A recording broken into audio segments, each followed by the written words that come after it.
Imagine you enter a strange room where a computer tells you that hidden somewhere in the building is a cube. Then it asks you, what does the cube contain? Most of us would recognize this to be a futile question. The cube could be large or small. It could be a solid block or a vacuum chamber of nothing but sparse particles of gas.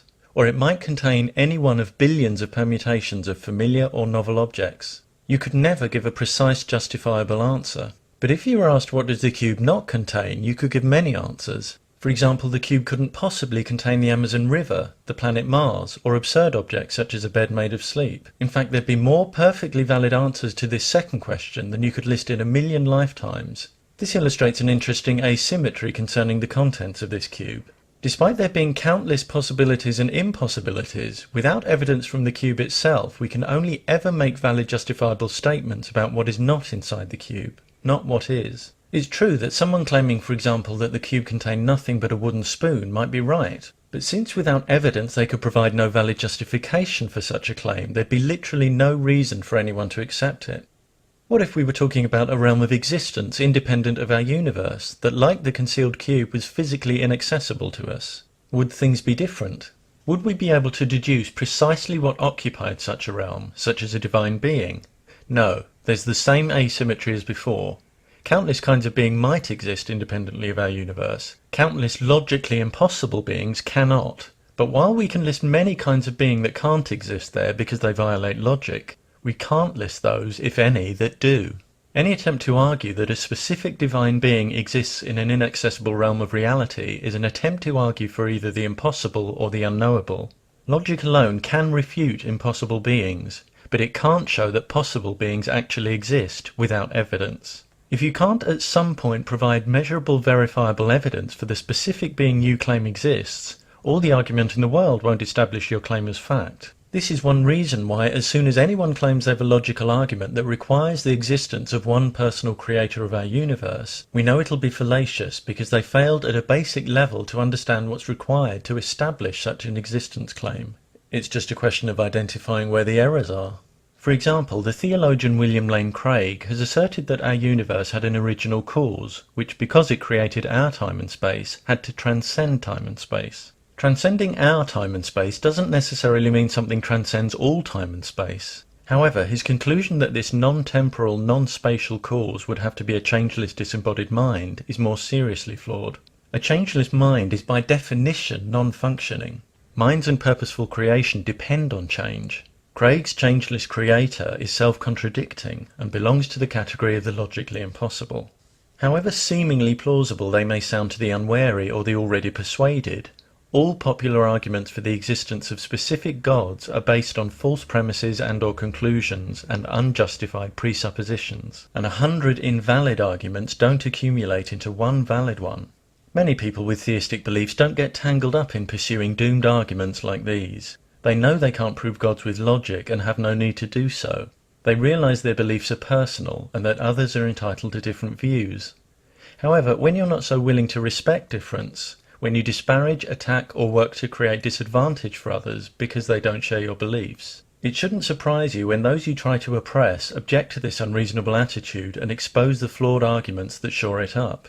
A belief in one or more gods might sustain you in your own life, but when you pressure others to adopt your beliefs and participate in practices associated with those beliefs, you give up the luxury of not having to explain yourself. You give yourself the burden of proof. And certain reasons that might seem sound when justifying a belief to yourself are simply not valid when you're trying to establish existence claims to other people, however passionately you express them. You can't pester and bully people and then retreat behind faith when challenged on your behaviour. And if you can't demonstrate that gods exist, resorting to emotional blackmail to try to get people to believe is a dishonest tactic.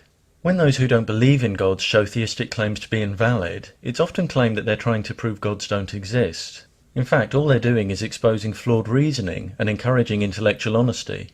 It's understandable that when some have their claims debunked, it's an uncomfortable feeling, and employing red herrings becomes an attractive way to wriggle out of admitting their mistakes. But debunking claims about the existence of gods is just showing those who make such claims that they can't assert what they're trying to assert. The question of defining divine entities is where the problems begin.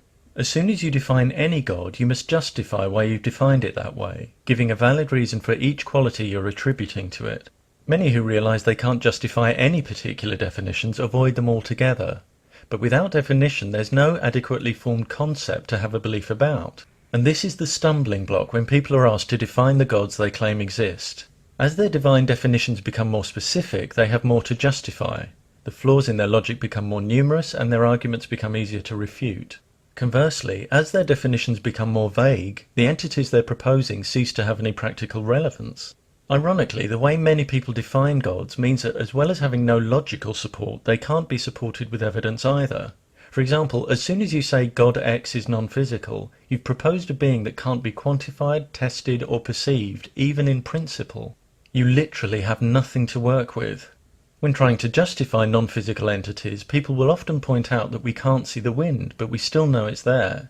However, this analogy is flawed. We know the wind is there because it is physical. Not only can we measure it and perceive it directly through our sense of touch, it can knock us off our feet and destroy buildings. The physical force it exerts could hardly be more dramatic. Indeed, we use that force to generate electricity. By contrast, it's not even clear what a being with no conceivable physical characteristics is supposed to mean. Even if you were proposing an entity that had a different type of physical existence, making it undetectable to humans, you'd have enough trouble explaining how you could know it was there.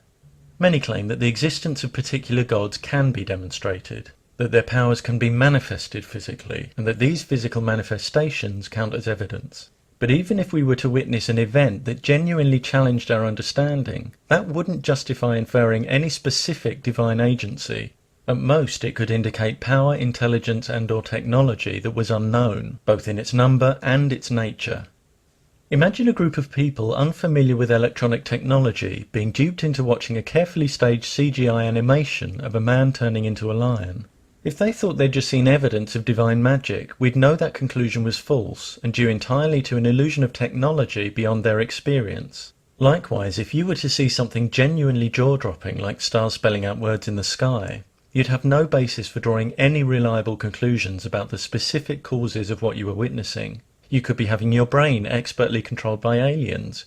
You could be having a psychotic break from reality. We already know that brains can conjure up richly detailed worlds when we dream, and that their dysfunction can cause us to hallucinate. If some kind of intelligence was responsible, anything with the ability to manipulate physical matter or our perceptions to that extent could easily disguise itself, so we could never be sure of its identity.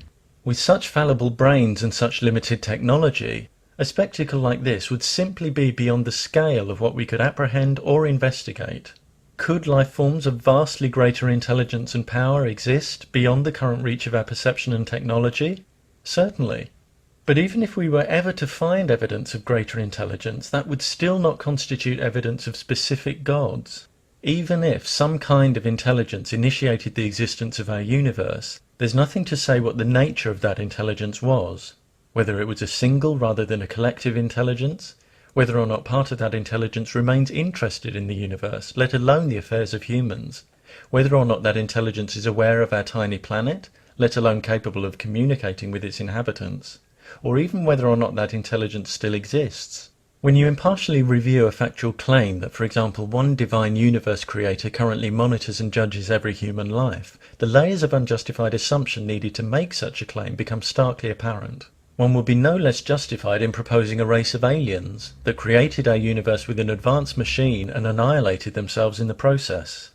As soon as you propose any specific being, the nature of whose existence can't be reliably examined and quantified, even in principle, you're talking about a non-scientific concept that's insupportable by either logic or evidence. Without logic or evidence at your disposal, you have no grounds for demanding that anyone agrees with you. You certainly have no grounds for bullying and ostracizing them when they don't. But if that's the way you deal with independent thought, your fallacious arguments will continue to be exposed until you grow out of your need for everyone to subscribe to your faith-based ideas. When you start being honest with yourself about what you know and what you don't know, you're likely to realize that you're in no position to be shouting the odds. And when you understand that it's behavior that has the practical impact on our lives, you may realize that it's not whether we believe in gods, but how we treat each other that says the most about our character. If you attack, condemn, or use emotional blackmail on people because they don't share your belief in one or more gods, you're invited to consider what that says about you and how it squares with the values you claim to embrace.